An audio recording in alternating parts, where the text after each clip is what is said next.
Nobody expected the truth to come out on a quiet morning like that, not even Lee. The sun had barely risen over the countryside, brushing the sky with soft strokes of gold when Lee arrived at Tusam's little house.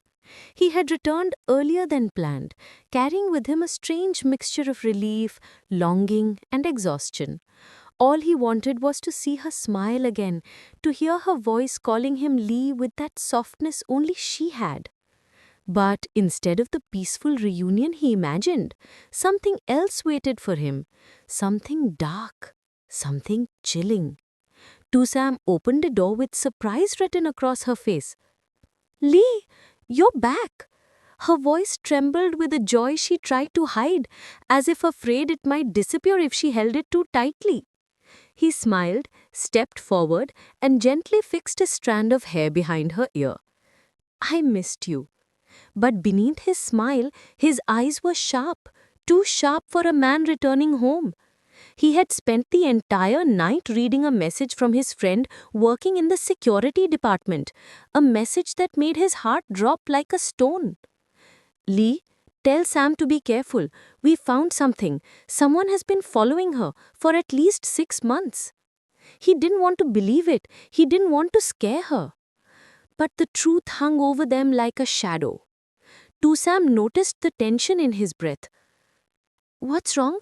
You look worried. Lee's jaw tightened. He took a deep breath, trying to find the right words. Sam, before I tell you anything, I need you to promise you won't panic. Her face faded. Lee, you're scaring me. He stepped inside, closed the door carefully, and looked around the room as if checking for something or someone. Sam grew increasingly uneasy. It wasn't like Lee to act this way. Lee, what happened? He looked straight into her eyes, voice low and steady yet trembling with fear he had never shown before. Sam, someone has been watching you. She froze. Her breath caught, her hands shaking slightly as she held onto the edge of the table. What? What do you mean? Not recently, not just once or twice. Sam, someone has been following you for half a year, and you didn't know. Silence collapsed between them like broken glass. Outside, the wind moved through the trees, whispering against the windows as if carrying the weight of the truth he had just revealed. Sam's face turned pale. Lee, you must be mistaken. Who would follow me? I'm just an ordinary person. But Lee shook his head. I wish I was wrong, but I've seen the evidence. And Sam, he stepped closer, gently holding her trembling hands. I came back early because I couldn't let you face this alone. Her eyes filled with fear and confusion, but also something else, trust. A quiet trust that even in the face of darkness, Lee was the one person she believed would stand between her and the world. Lee, what do we do now? And that was the moment he knew. Everything was about to change. Lee did not sleep that night, not even for a moment. The chilling truth that Sam had been followed for half a year pulled apart every hidden fear he had ever kept inside. Each time he closed his eyes, he imagined her walking home alone, smiling at the quiet streets, while a shadow trailed behind her, a silent predator, a danger she never sensed. By morning, Lee's expression was darker than the storm clouds gathering outside. He stood in the kitchen, waiting for Sam to wake up, his hands wrapped tightly around a mug he wasn't drinking from. The moment he heard her footsteps, his heart jumped, relief and fear colliding violently. Sam, he said, turning toward her, voice deeper than usual. Sam blinked, confused by his intense stare. Lee, what's wrong? Did something happen last night? He swallowed hard. There was no easy way to say it. Someone's been watching you. For months. Half a year, Sam. Her breath stopped. The room grew small, too small. Her fingers froze mid-air as if her mind needed time to process every word one by one. I don't understand, she whispered. I found the footage, Lee. The same man appeared near your workplace, your alley, your garden, always a few meters behind you. He never touched you, never approached you, but he followed you. Sam felt the blood drain from her face. Fear crawled up her spine like cold metal. Why didn't I know? She choked. Because he's careful. Too careful. Lee's jaw tightened. And because you're innocent. You don't look for danger. You look for light. Her eyes filled, not with weakness, but shock so deep it hurt to breathe. She wrapped her arms around herself, suddenly remembering nights she had thought she had heard footsteps, or moments she felt the wind shift strangely behind her. Lee reached out, placing a gentle hand on her shoulder. Sam, listen to me. I'm here. You're safe with me. But what does he want? She asked, voice breaking. I don't know, Lee admitted. But I'm going to find out, and I swear, I will not let anyone touch you. His voice was low, fierce, protective in a way that made Sam shiver. For the first time since she heard the truth, she felt something steady inside the chaos, Lee's presence, solid like a shield. And she whispered, almost pleading, Don't leave me alone today. I won't. I'll never. Lee stood frozen in the dim light of the room, his fingers tightening around the memory card he had pulled from the old security camera. His heart pounded so loudly that he could barely hear the rain tapping on the roof. Moments ago, he had expected nothing more than blurry images of the garden or stray cats wandering at night. Instead, he found a nightmare. A shadow. Always the same shadow. Always behind Sam. 6 months. 6 long months. He swallowed hard, breath uneven. Every clip showed Sam going about her daily life, watering the vegetable garden, walking back from the market, sitting alone outside the small wooden house, and behind her, not too far, not too close, a figure watching, sometimes hiding behind the large bamboo trees, sometimes standing near the old water tank, sometimes following her from the dirt road. Sam never noticed, and that truth tore Lee apart. He felt cold sweat running down his neck.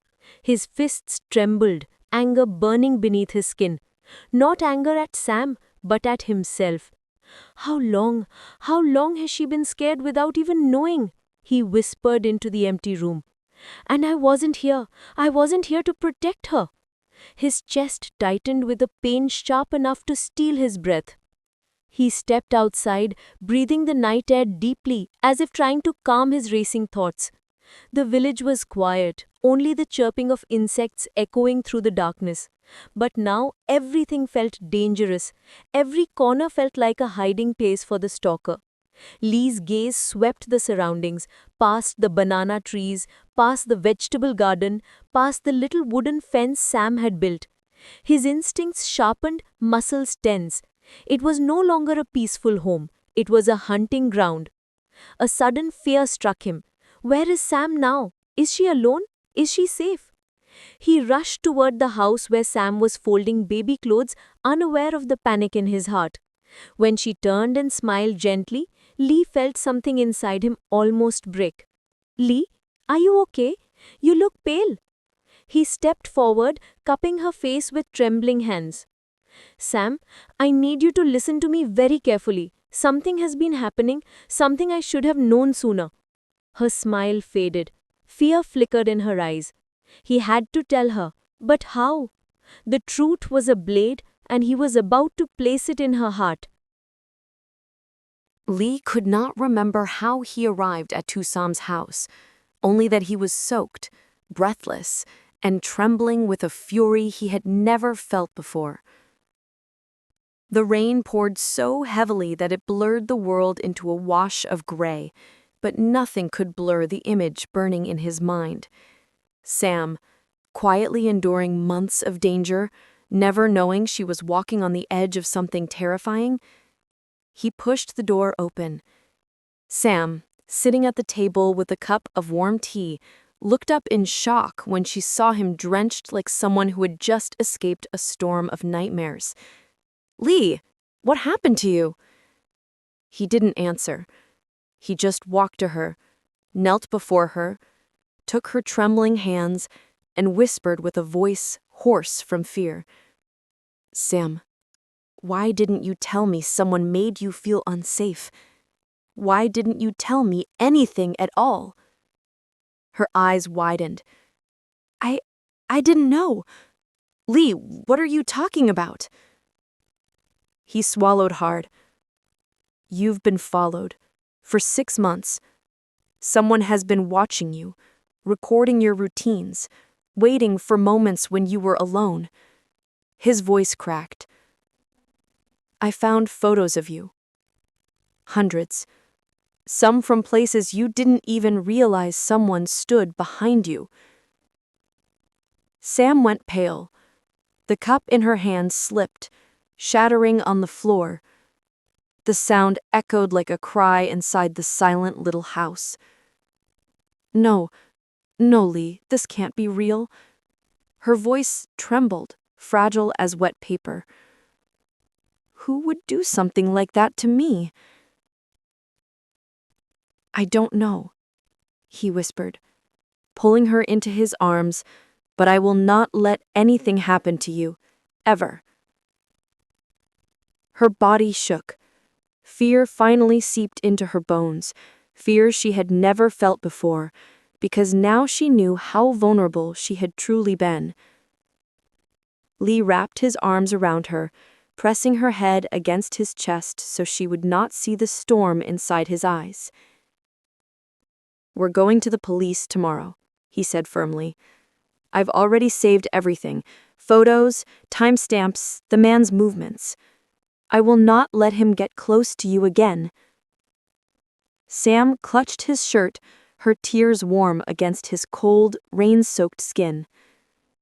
"Lee, don't leave me tonight." He held her tighter. "I'm not leaving. Not now. Not ever." And as the rain hammered down on the roof of their small world, they stayed there, two frightened hearts leaning on each other, while outside the night carried secrets, danger, and a shadow that had yet to reveal its face. But Lee had made a promise, and this time, nothing in the world could pull him away from protecting the woman he loved.